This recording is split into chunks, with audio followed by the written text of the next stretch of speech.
para los que aman la Torá. Aleluya, toda Rabá Yahshua HaMashiach. Hagamos una oración.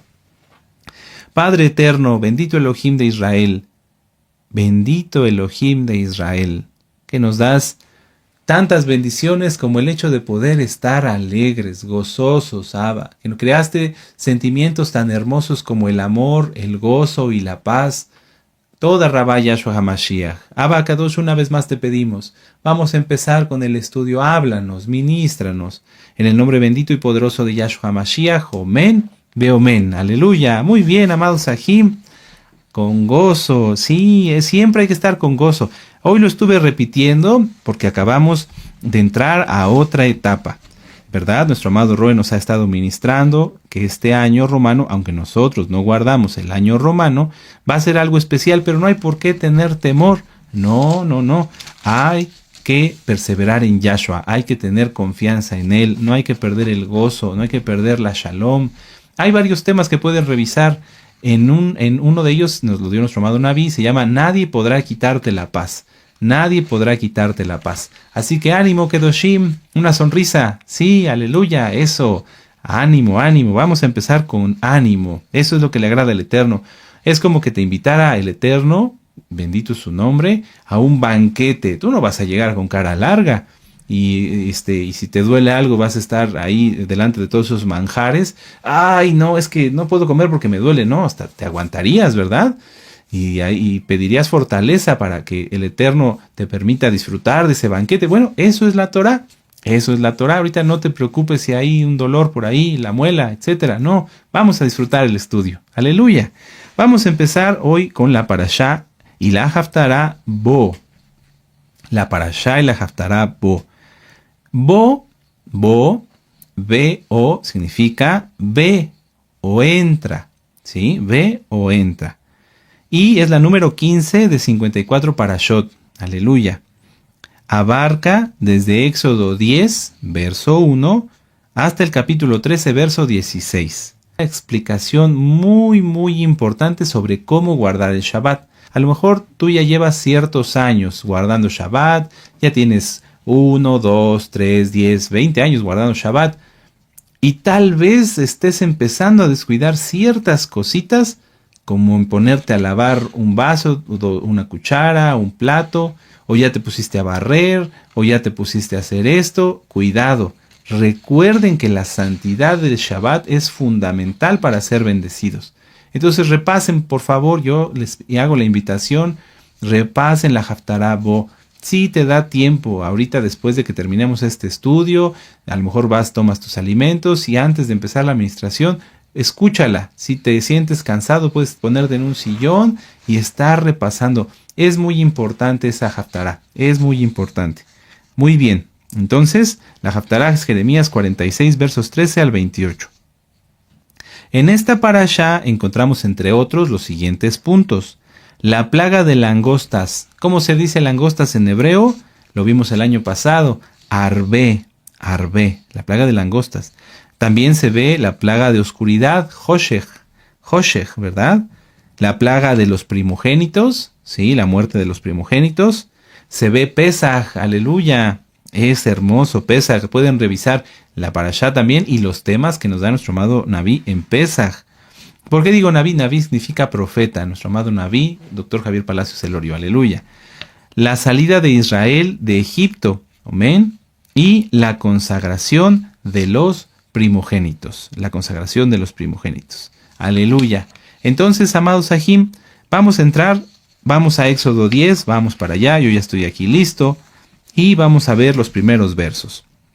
Éxodo 10, verso 1, dice, Yahweh dijo a Moisés, entra, ahí está, Bo, a la presencia de Faraón, porque yo he endurecido su corazón, recuerdan, en la parashá Vairá, y el corazón de sus siervos para mostrar entre ellos estas mis señales, y para que cuentes a sus hijos y a tus nietos las cosas que yo hice en Egipto, y mis señales que hice entre ellos, para que sepáis que yo soy Yahweh. Muy bien. Entonces vinieron Moisés y Aarón a Faraón y le dijeron, Yahweh, el Elohim de los hebreos, ha dicho así, ¿hasta cuándo no querrás humillarte delante de mí? Deja ir a mi pueblo para que me sirva. Ese verso, esa parte del verso 3, yo la tengo subrayada y ahorita con ustedes la voy a subrayar con amarillo. Vamos a volver a leer. ¿Hasta cuándo no querrás humillarte delante de mí? En la Parashá Vairá repasamos acerca de la dureza de corazón, que cuando alguien peca, en ese momento su corazón se endurece y entonces ya el Eterno pone un velo y no pueden discernir, no pueden comprender muchas cosas. Sin embargo, vean cómo aquí el Eterno mismo, a través de Moisés y de Aarón, le da una señal que no era tanto para él, porque ya estaba ciego, sino para todos nosotros. ¿Hasta cuándo no querrás humillarte delante de mí? Vamos a ver esta otra cita. Vamos hasta el final de la Biblia en Apocalipsis 2:21. Apocalipsis 2:21. Muchos podrían pensar que esta frase, esta cita, solamente es para la gente que peca. Vamos a verlo. Apocalipsis 2:21 dice: y le he dado tiempo para que se arrepienta, pero no quiere arrepentirse de su fornicación. Durante mucho tiempo, gracias al Eterno, he tenido el privilegio, porque ha sido un privilegio, poder hablar con varias almas, con muchas almas, y poder ver en ellos cómo es que esta frase se sigue aplicando. Cuando ellos a veces me cuentan que tienen problemas, que tienen situaciones, me dicen: Roe, pongo un negocio y quiebra, fuera de Shabbat desde luego, hago esto y no prospera, tengo problemas con mis familiares, tengo problemas de salud, tengo problemas con esto, tengo problemas con lo otro. Desde que empecé a guardar la Torah me han pasado muchas cosas. Ahí hay algo clave. Ellos creen que por guardar la Torah les han venido cosas. No, eso ya venía desde atrás, pero no se daban cuenta. Se les olvida de dónde los sacó Yahshua y dónde están hoy. El motivo por el cual muchas personas que no están siendo sanados, bendecidos, ayudados por el Eterno, es por esta frase. Porque el Eterno les dice: ¿hasta cuándo no querrás humillarte delante de mí? El primer pecado, amados Sahim, es el orgullo. Y muchas veces, en muchas personas, cuando piden ministración y se les explica lo que tienen que hacer, no lo aceptan. ¿Por qué no lo aceptan? Porque hay orgullo. Mientras la persona nuevecito, nuevecita, o que ya tiene tiempo, o que ya está en todos los pactos inclusive, no se humille delante de Yahweh, no hay bendición, amados Sahim. Hoy, en esta parashá vamos a ver mucho sobre esta cita. Les voy a leer mis notas.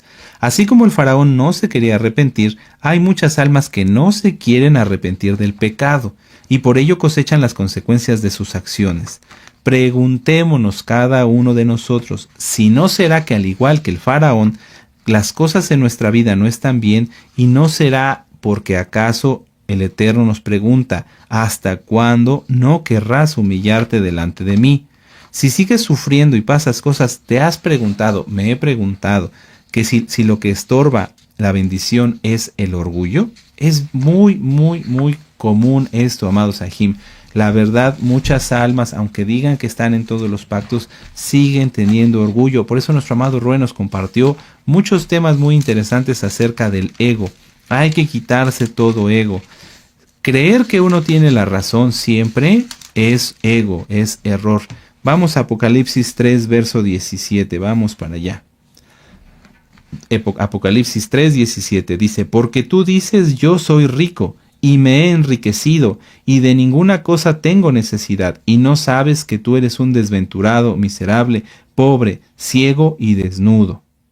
Por tanto, yo te aconsejo que de mí compres oro refinado en fuego para que seas rico, y vestiduras blancas para vestirte, y que no se descubra la vergüenza de tu desnudez, y unge tus ojos con colirio para que veas.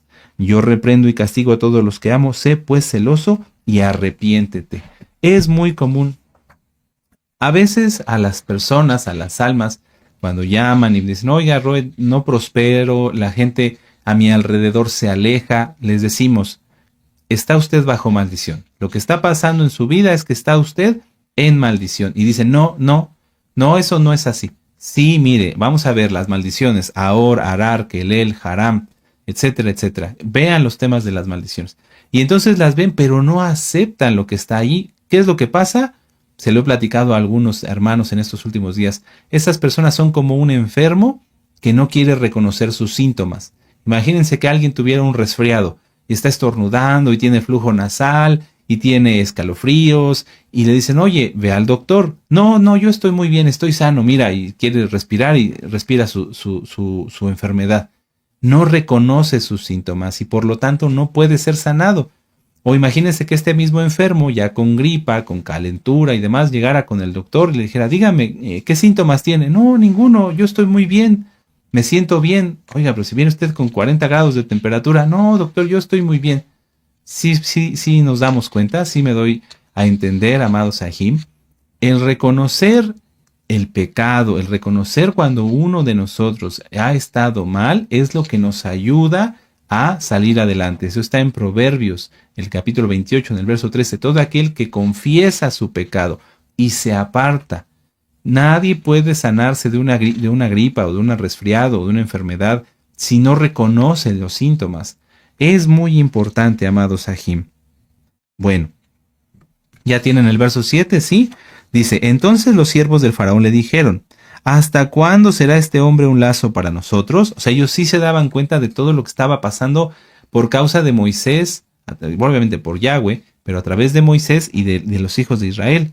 Deja ir a estos hombres para que sirvan a Yahweh su Elohim. ¿Acaso no sabes todavía que Egipto está ya destruido? O sea, los brujos, los siervos del faraón, los cortesanos, etcétera, etcétera, ellos sí se daban cuenta, pero Faraón estaba ciego. Así cega el pecado. Pero estaban ciegos, estos también, o sea, yo me refiero a los siervos, a los cortesanos, a los brujos que estaban con el Faraón, estaban ciegos. Ellos también no veían todo, pero sí se daban cuenta acerca de lo que había pasado en Egipto. Pero, seguían siendo malvados.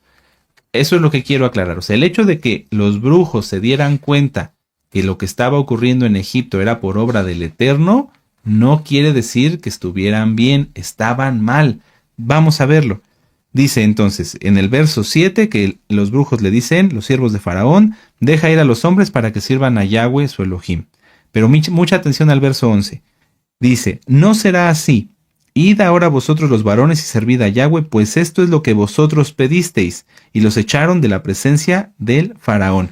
Ellos, los siervos de Faraón, estaban de acuerdo. Bueno, todo esto nos está pasando por causa de Moisés y de los hijos de Israel. Bueno, que vayan los hombres, pero que se queden las mujeres y los niños.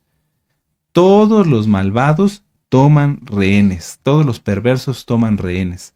Si a alguien le dicen, vete, pero deja a tus hijos aquí, esa persona que está diciendo eso es una persona mala. Abramos los ojos. Los malos toman rehenes. Eso es muy importante. Si alguien ha hecho algo de eso, vale la pena ahorita mismo hacer una oración y pedirle perdón al Eterno.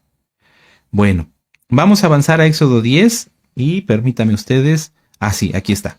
Ya leímos el 7 y el 11. Les voy a leer mis notas. Dice, la gente mala y perversa toma rehenes. Pero aquí hay una clave. El que lee, entienda. Estos malvados, es decir, los faraón y sus siervos, querían de tomar rehenes a las mujeres y a los hijos de Israel. Y cuando Moisés y Aarón salieron, después de haber escuchado lo que Faraón quería hacer, vino la plaga de langostas. Vuelvo a repetir. Faraón le dice a Moisés y a Aarón, vayan los hombres, pero dejen a las mujeres y a los niños. Y los sacan de la sala. En ese momento, Yahweh empieza a enviar por medio de Moisés la plaga de Arbim, la plaga de langostas. Arbim tiene la misma raíz para langosta como para árabe. Y entonces las langostas llegaron y arrasaron todo. Hasta que sucedió eso, Faraón y sus siervos cedieron a los rehenes que tenían, es decir, cedieron a las mujeres y a los niños. Vamos a verlo. Verso 13. Y extendió Moisés su vara sobre la tierra de Egipto, y Yahweh trajo un viento oriental sobre el país todo aquel día y toda aquella noche, y al venir la mañana el viento oriental trajo la langosta, Arbim, y subió la langosta de toda la tierra de Egipto y se asentó en todo el país de Egipto en gran cantidad, como no la hubo antes ni la habrá después. Y entonces, bueno, ahí sucede acerca de la plaga de langostas, pero vamos a avanzar aquí un poquito y Vamos al verso 24, dice: Entonces Faraón hizo llamar a Moisés y le dijo: Id y servid a Yahweh, solamente queden vuestras ovejas y vuestras vacas, y vayan también vuestros niños con vosotros. O sea, ahí ya lo soltó. ¿Por qué? Porque la estrategia de Yahweh es que los enemigos, los Arbim y los egipcios, el que le entienda, los enemigos se den entre sí. Yahweh puede usar a un malvado para castigar a otro malvado. Vamos a Segunda de Crónicas. Esto es bien importante para que ahorita en estos tiempos ustedes lo recuerden y les sirva como herramienta. Segunda de Crónicas 20, verso 22. Vamos para allá. Dice: y cuando comenzaron a entonar cánticos de exaltación, Yahweh puso contra los hijos de Amón, de Moab y del monte de Seir las emboscadas de ellos mismos que venían contra Judá, y se mataron los unos a los otros, porque los hijos de Amón y Moab se levantaron contra los del monte de Seir para matarlos y destruirlos. Y cuando hubieron acabado con los del monte de Seir, cada cual ayudó a la destrucción de su compañero. ¿Por qué quise incluir esto aquí entre las langostas y los egipcios y esto? En estos tiempos donde hay tanta gente que se opone a que se guarde la Torá, nosotros debemos aprender a orar así: que nuestros enemigos se den entre sí, que nuestros enemigos se ataquen entre ellos y a nosotros no nos vean. Guarden esta enseñanza, es una clave que nos ha dado nuestro amado Naví desde hace mucho tiempo. Si tú tienes enemigos, gente que te quiere hacer mal, Abacadosh, en el nombre bendito de Yahshua Mashiach, que mis enemigos se den entre sí, que sean confundidos, que sean cegados y que no me vean. No le deseamos el mal a nadie, pero hay mucha gente que sí nos desea el mal a nosotros. ¿Qué queremos? Que entre ellos se entretengan, que hagan sus asuntos, que nos dejen tranquilos, que nosotros podamos seguir adelante. Vean cómo esto es una estrategia de guerra. Y no se trata de que tú te pongas a orar y yo saco una espada y voy a derrotar a mis... No. Hay que orar. Abacadosh, haz tu obra, así como la hizo aquí en Segunda de Crónicas. ¿Sí? En esta ocasión, amados Sahim, no hay citas clave, como en los parashot anteriores, porque tanto la parashá y la haftará se relacionan todas en el tema. En esta haftará, y vamos a empezar ya de lleno con la haftará, nos habla el profeta Jeremías acerca de la destrucción de Egipto, así como lo hizo el profeta Ezequiel. Si nosotros leemos la haftará así nada más, como que no se comprende al 100%, por eso nos vamos a regresar un poquito más para atrás. Vamos a Jeremías 46. Aleluya, te estás gozando, ya aprendimos una nueva estrategia. Si tú no has orado así antes de salir a hacer tu trabajo fuera de Shabbat, de hacer tus actividades, haz esa tefilá. Yo le he platicado a varios Sahim. Yo hago una tefilá, por ejemplo, aquí en casa, cuando estoy en la casa de ustedes, ¿sí? Hago una tefilá en la habitación, ¿no? Y me levanto y demás. Y después, cuando ya voy a salir, justo detrás de la puerta vuelvo a hacer otra oración. Padre eterno, Yahweh Sebaot, despeja mi camino. ¿Por qué? Pues porque a veces hay gente que va distraída en su coche, o va distraída, o va haciendo otras cosas, y yo quiero que el Eterno me guarde de cualquier cosa. Entonces, Abacadosh, en tu nombre bendito, Yahshua Mashiach, despeja mi camino, haz que mis enemigos se confundan, ¿sí? Que se alejen de mí, y llévame con bien y tráeme con bien, y bendice mi camino, y bendice mi día. En el nombre bendito de Yahshua Mashiach, Omen Beomen. Eso es muy importante. Háganlo, amados Sahim. Háganlo. No tengo duda de que van a ver la diferencia. Jeremías 46. ¿Ya lo tienen? Sí, muy bien. El capítulo 46, amados Sahim, de Jeremías contiene dos profecías contra Egipto. La haftará es nada más del verso 13 hasta terminar el capítulo en el verso 29, si no estoy mal, en el verso 28. Sin embargo, si leemos nada más la haftará, no le entendemos al 100%. ¿Por qué? Porque hay una profecía previa. Entonces vamos a empezar con ello.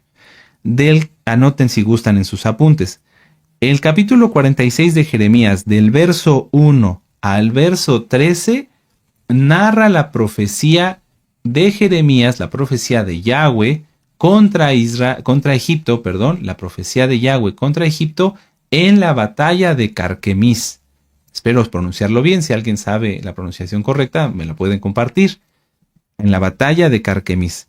En esa batalla, los egipcios se levantaron contra los babilonios y fueron hasta casi donde está el río Éufrates, en la zona de Carquemis, y pelearon ahí. ¿Amén? Muy bien.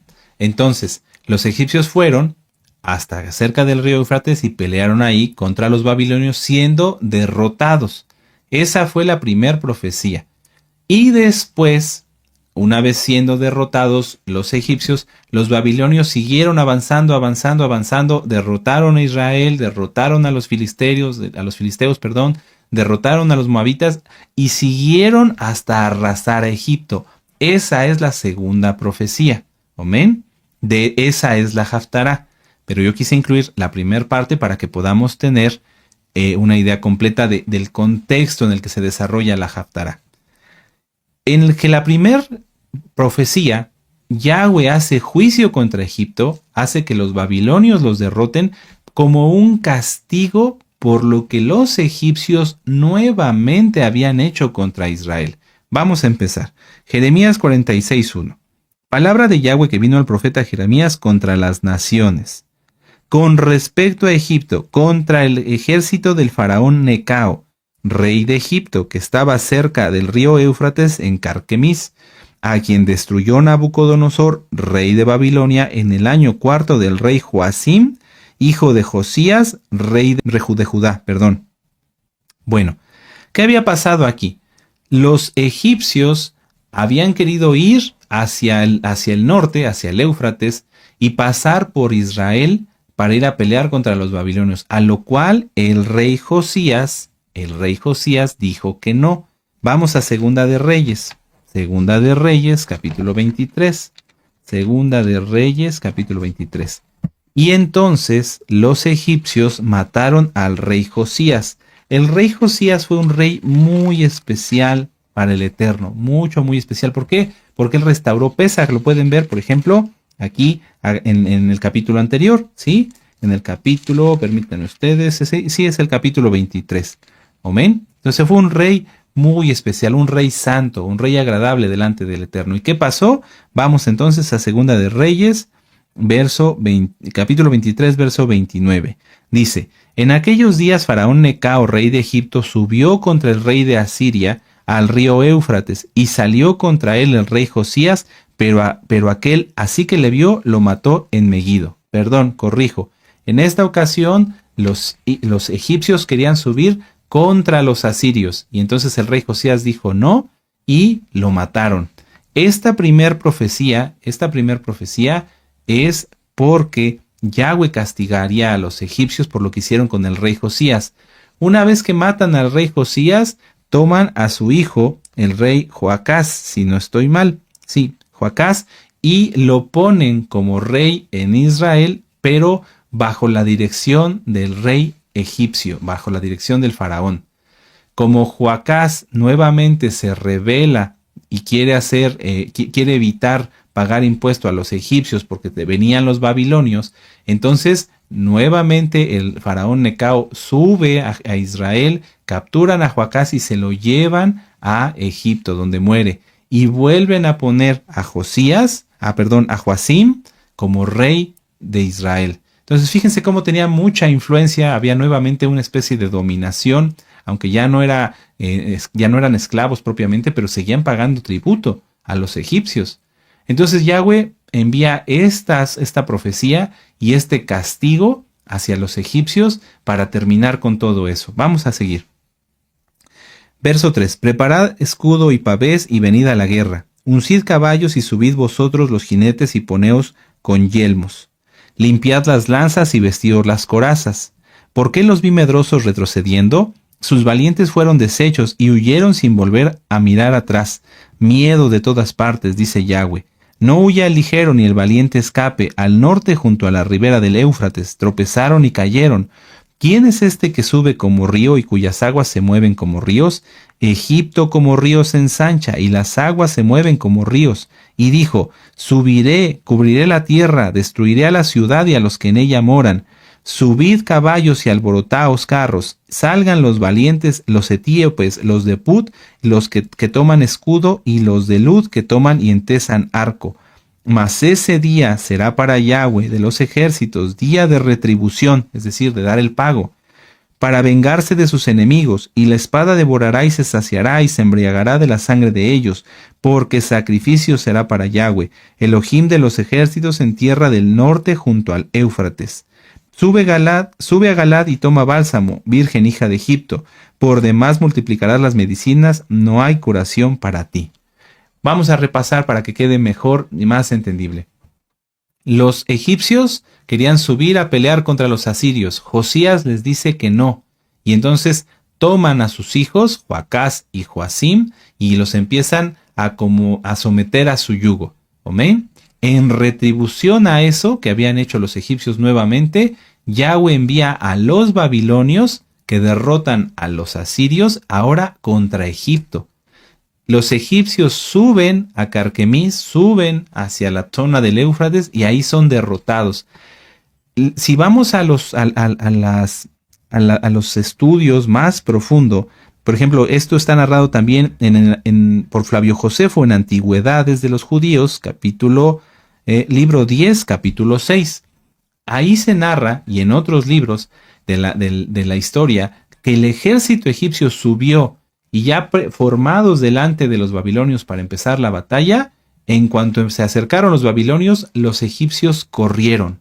Por eso dice, ¿por qué los vi medrosos retrocediendo? O sea, imagínense, están los dos ejércitos, ¿sí? Como lo hemos visto a veces en alguna película, los babilonios de un lado, los egipcios del otro, y cuando dicen los babilonios al ataque, los egipcios en lugar de atacar, corren despavoridos y son aniquilados prácticamente. En los historiadores que han detallado más eventos sobre esta batalla, dicen que el ejército egipcio fue reducido prácticamente a nada, y todo esto fue porque Yahweh lo permitió. Por eso vemos aquí en el verso 10, mas ese día será para Yahweh día de retribución, o sea, es decir, día de darle el pago al faraón por haber matado a Josías, por haber subyugado a los hijos de Israel. Terrible, terrible.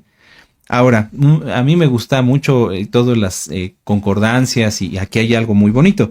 Cuando dice sube a Galad y toma bálsamo, como que no le entenderíamos. ¿Por qué dice que tomaran bálsamo? Porque en Galad era una zona donde se hacían bálsamos, cremas, pomadas, no sé cómo los conozcan, que servían para sanar. Y eso está desde Génesis. Miren, vamos a Génesis 37. Es que es un banquete el estudiar la Torá. Cuando yo estaba repasando esta Haftará, no quería ni despegarme de la mesa, quería quedarme ahí. Génesis 37, 25. Y se sentaron a comer pan, y alzando los ojos miraron, y aquí una compañía de ismaelitas que venía de Galad, y sus camellos traían aromas, bálsamo, era un bálsamo medicinal, mirra, e iban a llevarlo a Egipto. ¡Qué tremendo! Y lo acabamos de estudiar. Aleluya, siempre seguir aprendiendo.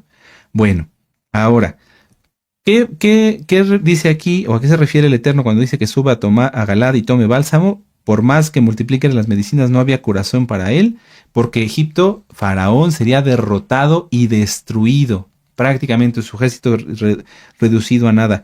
Y entonces iba a ser tan escandalosa la victoria de los babilonios, o la derrota de los egipcios, que todas las naciones que confiaban en ellos, que se apoyaban en ellos, iban a escucharlo y iban a ser afrentados. Por eso dice en el verso 12, las naciones oyeron tu ofrenda y tu clamor llenó la tierra, porque valiente tropezó contra valiente y cayeron ambos juntos. Entonces ya con esto podemos entender un poquito más lo que vamos a leer ahora en la Haftará. Los egipcios habían sido derrotados terriblemente por los babilonios, y los babilonios seguían con su avance. Seguían avanzando desde el norte hacia el sur. Egipto ya no tenía ejército prácticamente. Israel iba ahora a ser azotado por los babilonios. Y entonces justamente ahí es donde vamos a empezar con la Haftará. Nabucodonosor en la historia dice que derrota a los egipcios y regresa a Babilonia un tiempo por la muerte de su padre. Una vez que su padre ya es enterrado y demás, Nabucodonosor regresa, imagínense, con más fuerza todavía, porque ya había atendido sus asuntos, su ejército había descansado tal vez un poco, y regresan con más fuerza para atacar la zona de Eretz Israel y después Egipto.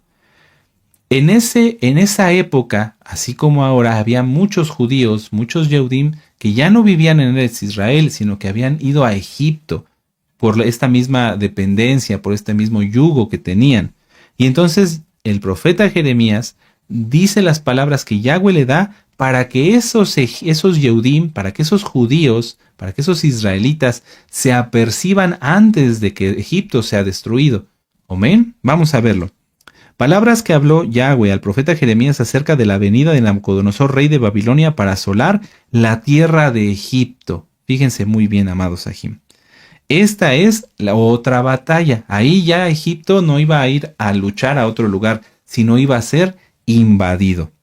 Anunciad en Egipto anunciad en Egipto y haced saber en Migdol, hacer también en Memphis y en Tafnes, decid, ponte de pie y prepárate porque la espada devorará tu comarca. Eso es a lo que se refiere. Ahora la guerra iba a llegar hasta la comarca, iba a llegar hasta Egipto. ¿Cómo sabemos que había judíos que vivían ahí? Vamos a regresar a Jeremías 44. Repasen el tema, el video de Jeremías. Son varios. El libro del profeta Jeremías no es cronológico en todo. Aquí los últimos capítulos van antes del capítulo 44. Pero bueno, vamos a verlo ahorita poco a poco. Jeremías 44:1. Inclusive hasta en tu Biblia puede decir Jeremías profetiza a los judíos en Egipto, ¿sí? O sea, ya había judíos que vivían ahí y después de la destrucción de Jerusalén hubo otra vez más judíos que vivían ahí. Palabra que vino a Jeremías acerca de todos los judíos que moraban en la tierra de Egipto, que vivían en Migdol, en Tafnes, en Memphis y en tierra de Patros. ¿Qué ciudades son? Las mismas que aquí Jeremías estaba profetizando que serían destruidas. Vuelvo a repetir. Jeremías 44 es después, cronológicamente, en el tiempo que Jeremías 46. ¿Sí? Aquí en Jeremías 46, Yahweh, a través del profeta Jeremías, les está hablando: ¡Hey, ustedes los que viven en Egipto, todos los que están allí, despiértense, apercíbanse porque los babilonios van a llegar hasta allá! ¿Sí? Jeremías 46 advierte. Jeremías 44 ya había sido destruido Israel y ya había sido destruido Egipto y aún así judíos se habían regresado a Egipto nuevamente. Vamos a verlo. Jeremías 44, verso 4. Y envié a vosotros todos mis siervos los profetas desde temprano sin cesar para deciros: no hagáis esta cosa abominable que yo aborrezco. No oyeron ni se inclinaron los oídos para convertirse de su maldad, para dejar de ofrecer incienso a sus dioses ajenos. Y en el verso, permítame un momento, aquí está. En el verso 9 dice: os habéis olvidado de las maldades de vuestros padres, de las maldades de los reyes de Judá, de las maldades de sus mujeres, de vuestras maldades y de las maldades de vuestras mujeres que hicieron en la tierra de Judá y en las calles de Jerusalén. No se han humillado hasta el día de hoy, ni han tenido temor. Entonces Jerusalén aquí en Jeremías 44 ya había sido destruido. En Jeremías 46 apenas los babilonios venían descendiendo. ¿Vamos bien? Sí, aleluya, muy bien. Entonces, nos quedamos en Jeremías 46:14. Anunciad en Egipto y haced también en Migdol, hacer también en Memphis y en Tafnes. Ya vimos que eran las ciudades donde había también Yehudim y eran ciudades egipcias. Prepárate porque la espada devorará tu comarca. ¿Por qué ha sido derribada tu fortaleza? No pudo mantenerse en firme porque Yahweh le empujó. Aquí, a veces, en otras traducciones, si tú las has consultado, o a lo mejor alguien que tenga, habla de un dios Apis. Dice, ¿por qué fue derribado Apis? Apis, o en este caso la fortaleza que menciona aquí, era un toro, era un dios falso de los egipcios que se llamaba Apis. Y era para ellos el símbolo de su fortaleza, de su fuerza. ¿Y qué pasó aquí? Que Yahweh lo derriba para que las ciudades puedan ser destruidas por los babilonios. Verso 16. Multiplicó los caídos y cada uno cayó sobre su compañero y dijeron: levántate y volvámonos a nuestro pueblo y a nuestra tierra, a la tierra de nuestro nacimiento, y huyamos ante la espada vencedora. Egipto, si recuerdan en la Parashá Vairá, había traicionado a Israel. Había dicho: yo te protegeré de los babilonios, pero lo había traicionado. Y a Tiro también. Entonces, ¿qué pasó? Que todos los mercenarios, que toda la gente que vivía en Egipto, que no eran precisamente egipcios, se fueron de ahí. Los traicionaron, los abandonaron.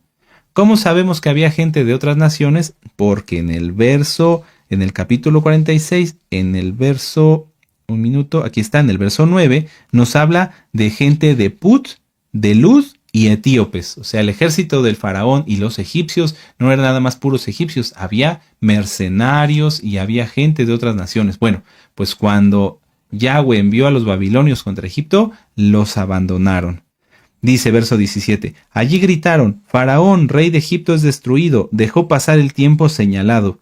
Aquí como que no se entiende muy bien, pero en otras traducciones nos habla acerca de que este era un apodo que le decían al faraón.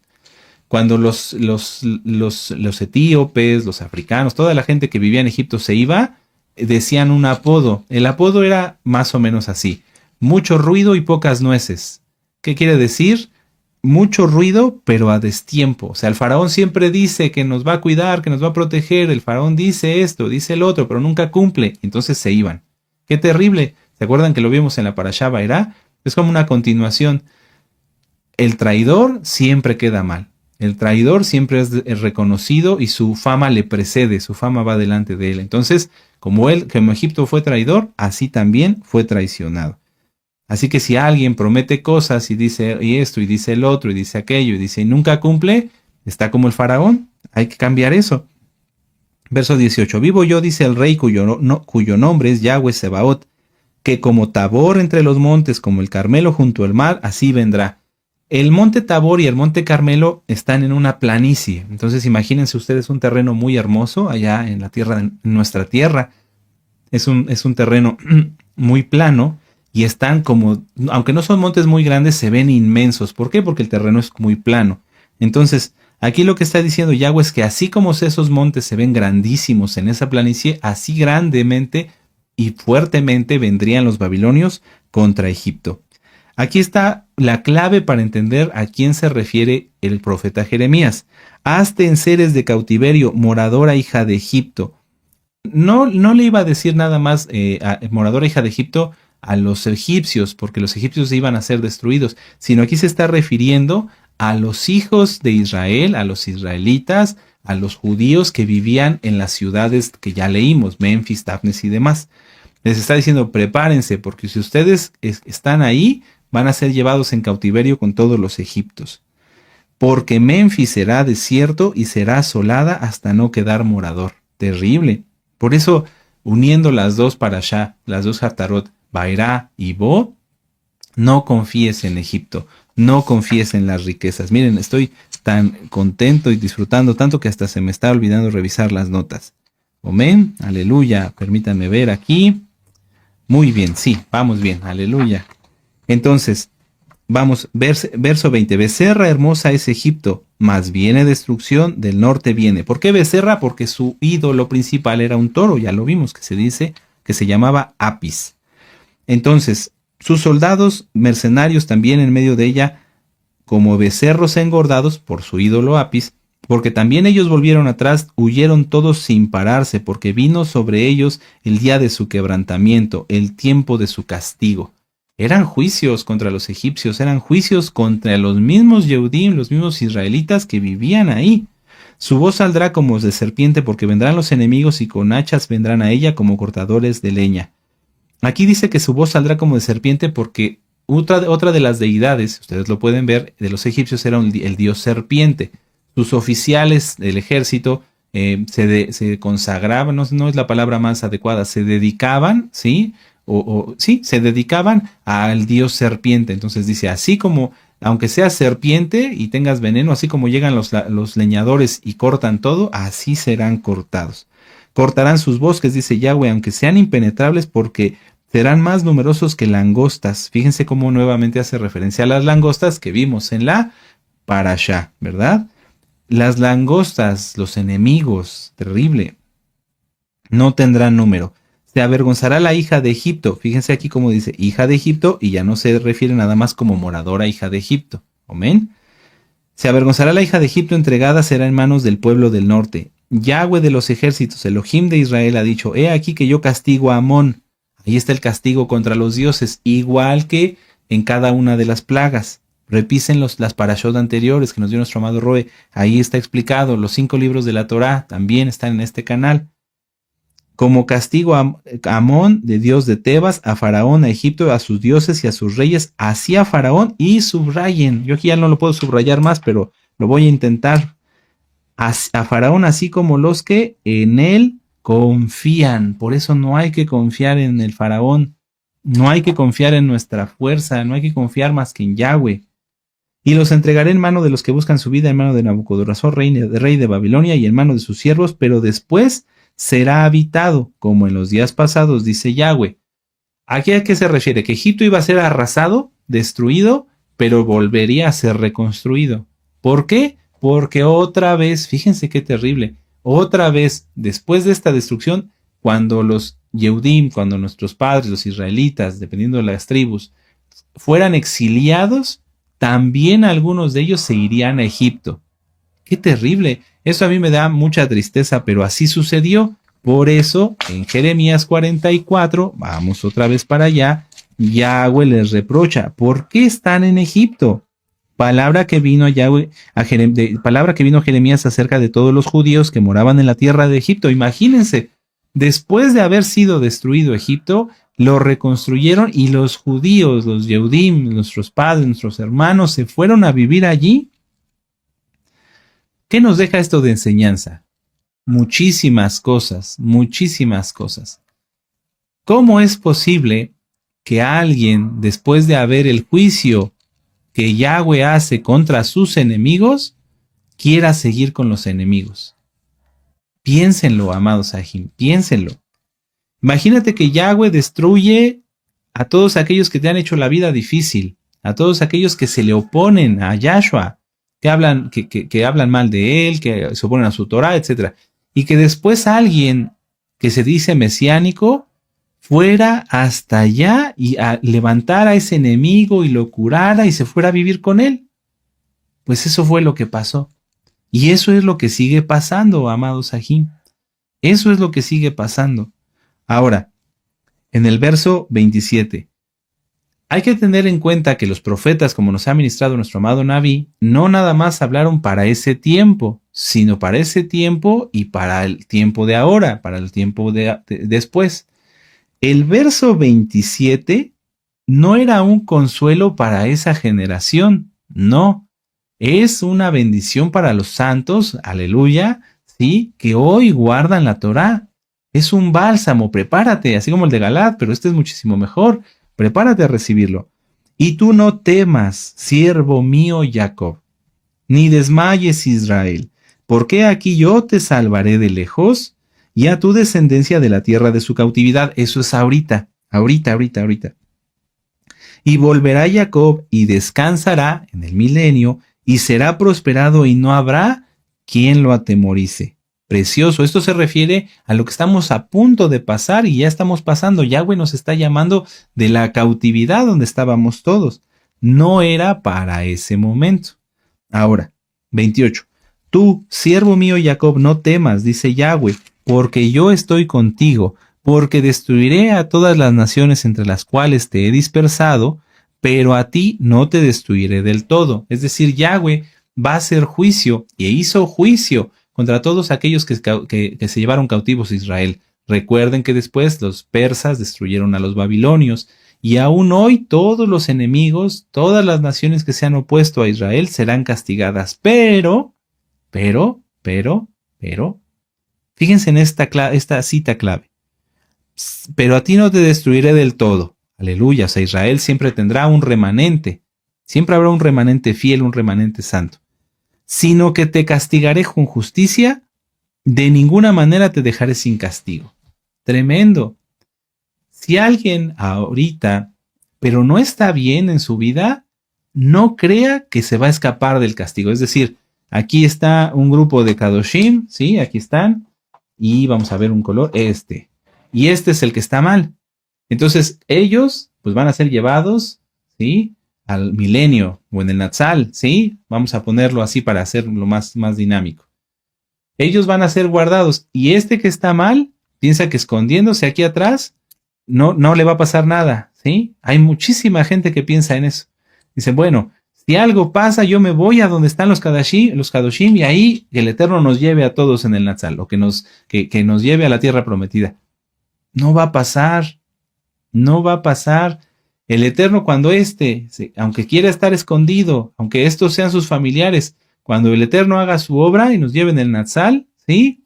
Lo que va a hacer es quitarlo y mandarlo al horno de fuego. Nadie que esté en pecado se va a quedar sin castigo, amados Sahim. Nadie, nadie, nadie. Esto es muy importante. Vamos al Salmo 50. Sí. Salmo 50. Temamos, amados Sahim. Si tú eres santo, yo sé, amado Aj, amada Jod, en Yahshua, que temes al Eterno, temámoslo más.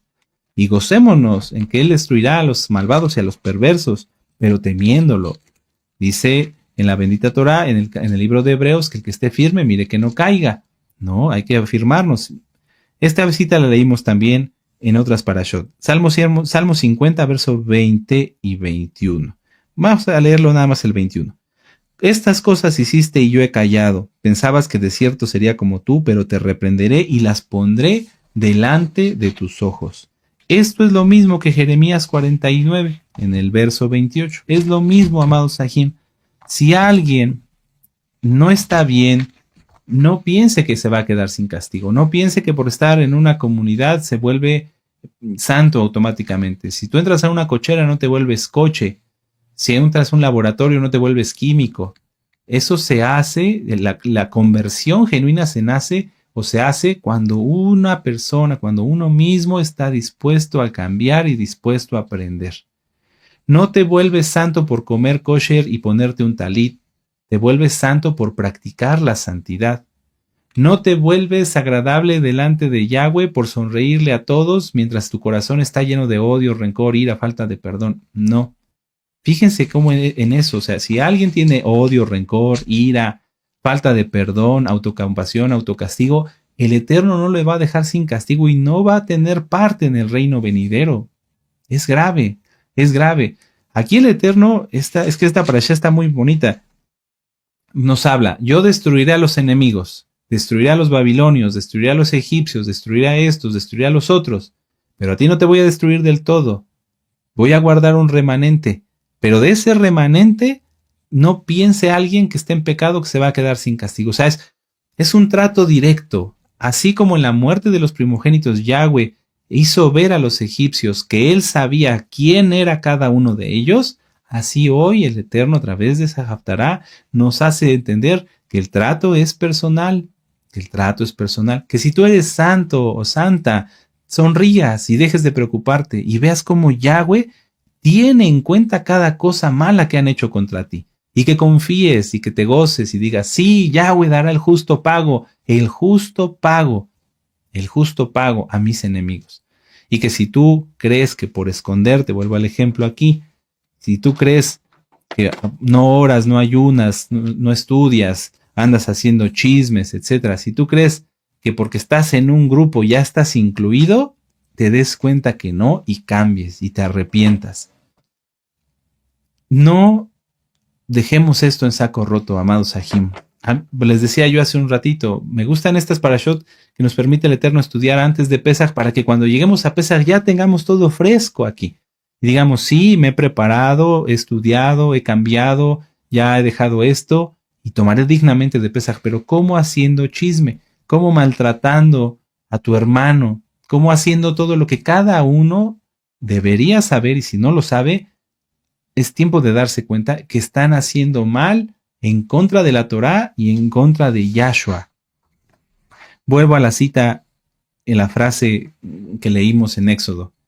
Si las cosas no van bien, si ves que estás tropezando aquí, tropezando allá, tropezando acullá, que tienes problemas, que te pasa esto, pregúntate o toma estas palabras del Eterno para ti. ¿Hasta cuándo no querrás humillarte delante de Él? Y humíllate. Seamos sencillos, no pensemos que sabemos todo. Yo hay muchas cosas que no sé y pregunto y le pregunto a nuestro amado Naví y primeramente le pregunto al Eterno, le pregunto a nuestro amado Naví, le consulto a mi esposa, porque no soy sabio en mi propia opinión. Yo sé que me faltan muchas cosas por aprender y quiero hacerlo. Que todos tengamos esa mentalidad. Nadie se crea que ha llegado al nivel suficiente. Repasen las facultades del alma, profundidades del alma y de la mente. Nishma 1, Nishma 2, Malhut.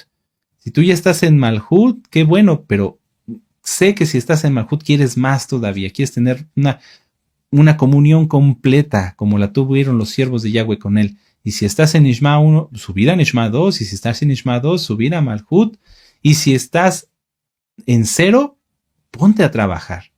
Ya no falta nada, amados Sahim. Este año es algo especial. Para los Kadoshim veremos milagros, y para los que no están en santidad, apúrense a corregir antes de que el tiempo se acabe. Aleluya, amados Sahim. Nos gozamos en esta parashá. Sí, aleluya. La obra de Yahweh, su bendita mano poderosa a nuestro favor. Amados Sahim, vamos a darle gracias al Eterno. Hagamos una oración. Después exaltaremos y permítanme al final el privilegio de bendecirlos.